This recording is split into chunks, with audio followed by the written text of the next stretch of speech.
Welcome to Communication Training 2018.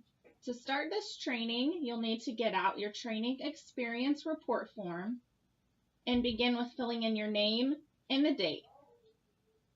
You'll also need to fill in the middle of the form where it says time involved in training, put the starting time of this training.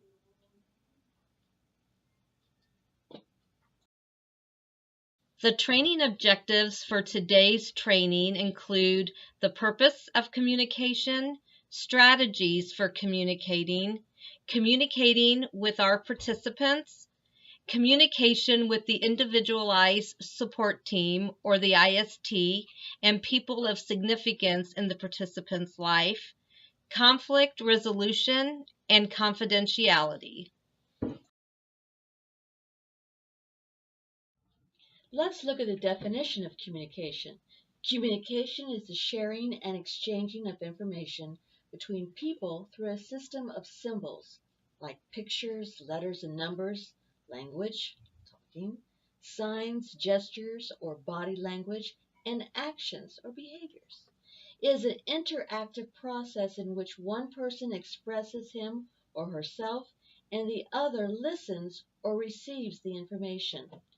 All people have the need to communicate to express choice, feelings, emotions, needs, likes, and dislikes. Every individual communicates in some way. Some people use words to communicate. However, we do not need to use words to communicate. Communication includes verbal, through words and writing, and nonverbal communication, like movements, behaviors, facial expressions, head movements, hand and arm gestures, physical space, touching, eye contact, and physical postures.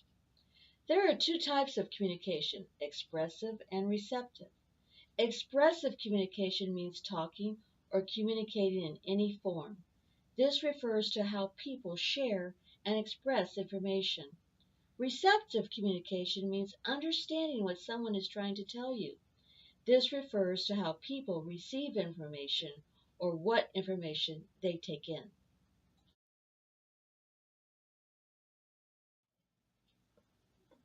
So how do we learn to communicate? Most people learn language as infants and children through interacting with others and exploring the world around them. Some individuals with intellectual or developmental disabilities may have had fewer chances to interact with others and to explore their environment when they were infants. This can affect the development of their language and communication skills. Some individuals have challenges with communication due to physical impairments such as hearing and visual impairments or genetic factors related to their intellectual or other developmental disability. Sometimes medications can affect verbal communication, and when medications are changed, the ability to communicate may reappear. Do not assume that language stops developing at any certain age. We can always learn to communicate as we grow.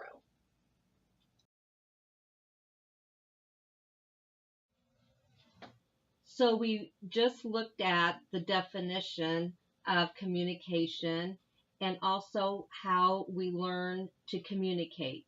Now we're going to look at what is the purpose of communication. And there's four main purposes. The first one is to express needs and wants in order to regulate the behavior of another person or to get something. The second purpose is to transfer information. This is to convey information from one person to another. The third purpose is social closeness in order to establish and maintain relationships with others. And the fourth purpose is social etiquette. An example of this is saying thank you and please in conversation. Please remember, all communication is meaningful and should be listened to. Goal of communication. The goal of communication is the acceptance of the sender's message by the receiver. If the receiver understands the meaning of a message and perceives it as the same as the sender, the goal of communication is achieved. The sender gets input as to how the receiver perceives the message via feedback from the receiver. If the feedback never comes, or if the feedback is not what the sender expects, communication is ineffective. Effective communication happens when the intended meaning of the sender and the perceived meaning of the receiver are virtually the same. As much as 90% of communication can be nonverbal.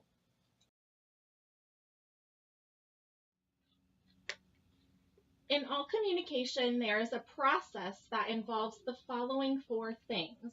So for communication to happen, you have to have a sender or the person that's speaking. You have to have a receiver or the person that's listening to the message that's being sent. You have the message itself, and then there's feedback from the message. You can look at the image to the side here and kind of see the process.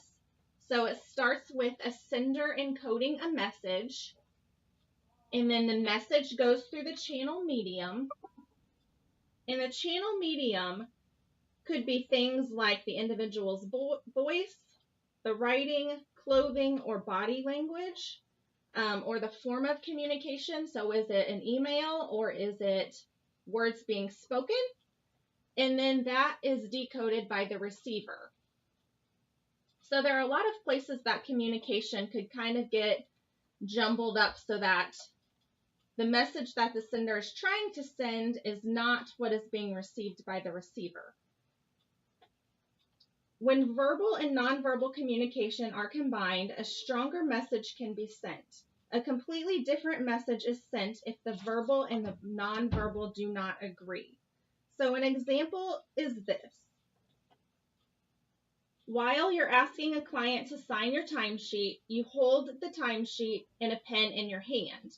In this example, your actions support the verbal message that's being relayed.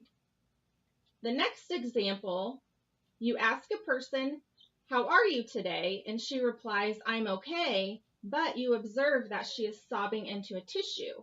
In this instance, there may be 2 different messages that are being sent.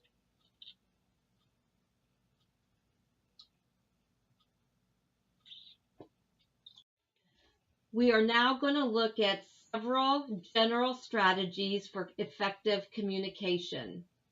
Number 1, listen to the speaker. In order to listen, you have to stop talking. Effective communication begins with good, active listening. Number 2, make eye contact. Number 3, pay close attention to gestures, facial expressions, vocal sounds, and movement used by the individual. Remember, actions speak louder than words.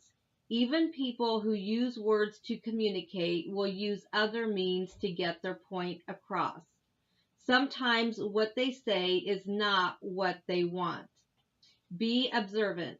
Watch for patterns and share what you have learned with others who work with them. Number 4, use a positive, age-appropriate, and a respectful tone of voice. Do not use baby talk, a childlike or authoritative voice when you are talking to an adult. Number 5, ask questions.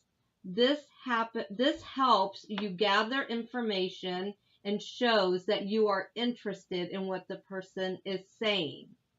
Number 6, avoid asking why questions. Why questions can make people defensive or feel that you disapprove. Number 7, use new words, gestures with your hands, vary the tone and volume of your voice. If you are not being understood, repeat yourself in different ways that can be helpful.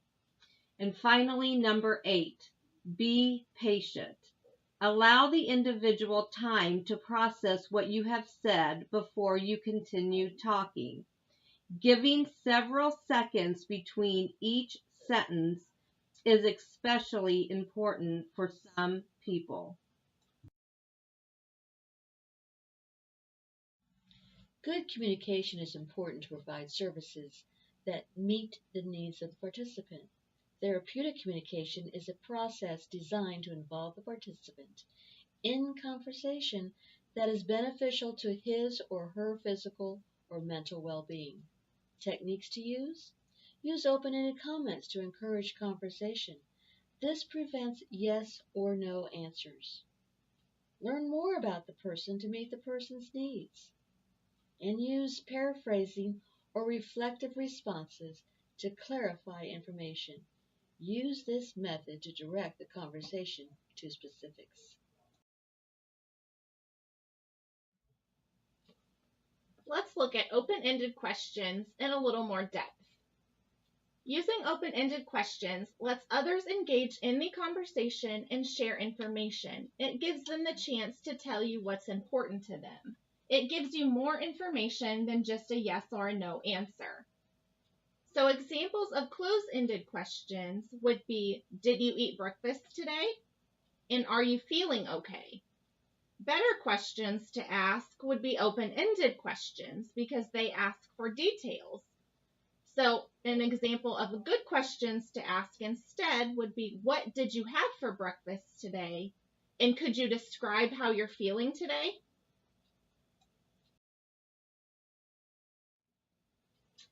Earlier, we discussed the importance of not making the participant feel defensive. This can be accomplished by using I messages instead of you messages. You messages can put blame on the others, but I messages is assertive. It shows that you take responsibility for your own feelings. An example of a you message is, you make me worry when you don't talk to me. Instead, it could be rephrased in an I message, such as, I feel worried when I cannot communicate with you.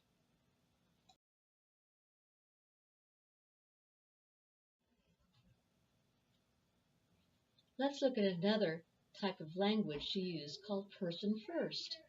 This type of language emphasizes the person rather than the disability.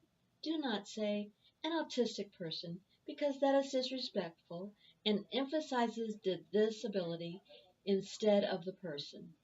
You should say a person with autism, or if it's not necessary, don't refer to the disability at all. Referring to the person first downplays the disability and let others know he or she is, first and foremost, a person that deserves respect. Here's some examples. Should say people with disabilities instead of the handicapped or disabled. Or he should receives or he does receive special education services instead of he's in special education. Or children without disabilities instead of normal or healthy kids. And another example, he has a mental health condition instead of he's mentally ill.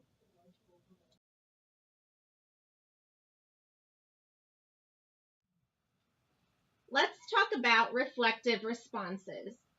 Using reflective responses can help clarify the message's meaning. There are several specific techniques that you can use to do this. You can restate what the speaker has said. So you think you don't get enough sleep? You should pay attention to the feelings. It seems that you're upset about this.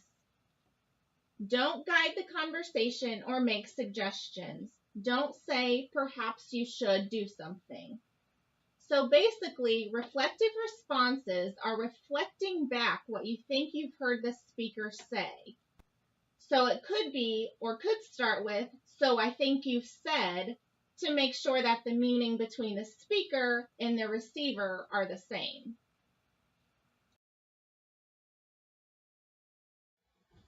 We're now going to look at some strategies that you can use when you're communicating with your participants. First of all, consider the person's communication strengths. For example, they can read lips. And also look at environmental factors. Is there a lot of noise in the room? You should use a method of communication that the participant best understands. For example, verbal words, voice tone, facial expression, gestures, pictures, written words, assistive communication devices, and sign language. Secondly, use words that the person understands. Third, engage the person in communication during routine activities to build relationships, such as during meals or in the car or bus during rides. Fourth, make sure that the person's assistive communication device is always available, accessible, and in working order. Fifth, don't assume that because a person does not speak using words that they cannot hear or understand. And finally, speak clearly, maintain eye contact, and listen. Here are some possible barriers. Well, poor listening skills. Here's the best. It's good listening skills. Involves not just hearing the message, but the ability to understand, remember, evaluate, and respond. We have to listen actively. Giving advice. Sometimes it's just a good thing to listen and not always have something to say. Making judgments. Giving false assurances about a participant's physical or emotional condition. For instance, oh, you'll be okay. Focusing on yourself. Discussing your own problems or concerns. Discussing topics that are controversial, such as religion and politics. Or even using cliches and platitudes. For example, absence makes the heart grow fonder. Here are some strategies that you can use when communicating with the IST, which stands for Individualized Support Team, and other people of significance in the participant's life. Before the meeting, you want to get to know the people that will be in the meeting and develop a relationship with them. Help the participant think about what they want to express during the meeting. If need be, think of ways to help the participant participate in the meeting. Prepare to discuss their progress, challenges, and changes since the last meeting. During the meeting, you should be professional and be a positive, active participant in the meeting. Speak up and share what you've learned about the participant. Support the participant's participation. Focus on their desires, capabilities, and talents, and be an advocate for them.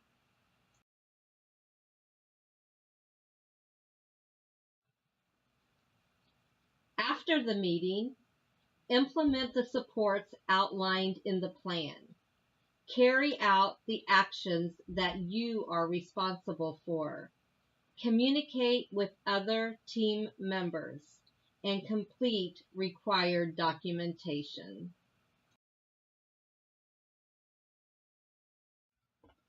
Let's discuss conflict resolution. You know, sometimes a participant or a family member gets upset when you're communicating. It is important for you as a staff member not to get angry. You must be polite and professional, and you must respond in a way that's not threatening.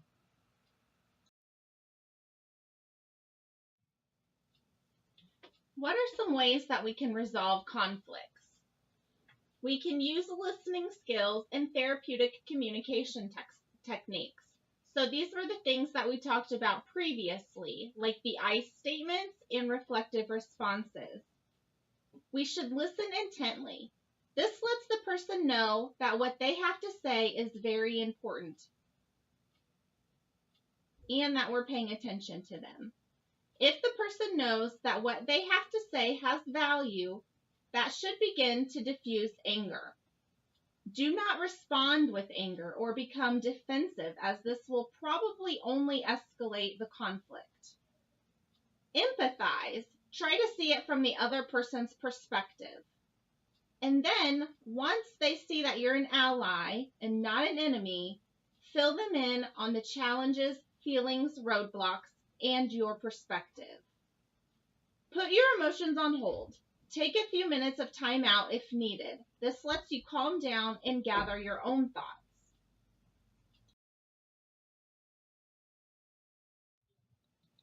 The final area that we would like to talk briefly about today is confidentiality. All staff are trained annually in HIPAA, and that training includes more detailed information regarding confidentiality. Please remember that in most cases, confidentiality is violated through careless actions, and public settings are not the place to carry on confidential discussions. And this concludes our training in communication. If you would, please get out your training experience report form and mark the ending of the training. So put the time that the training ended and then sign and date down at the bottom. Make sure that the form is completed thoroughly and that all the questions are answered. And then when you're done, turn it in to your service coordinator. Thanks for attending this training.